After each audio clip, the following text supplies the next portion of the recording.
Allah Almighty has created us in a way that He wants us to navigate through hardship from time to time in order to refine us, strengthen us, allow us to move on to the next level, in order to help us connect with Him in a better way, in order for us to realize the favors He has bestowed upon us, in order for us to lead a better life eventually.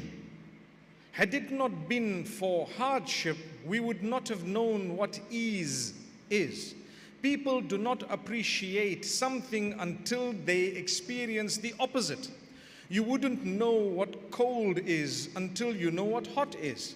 You wouldn't know what growth is or profit until you know what loss is.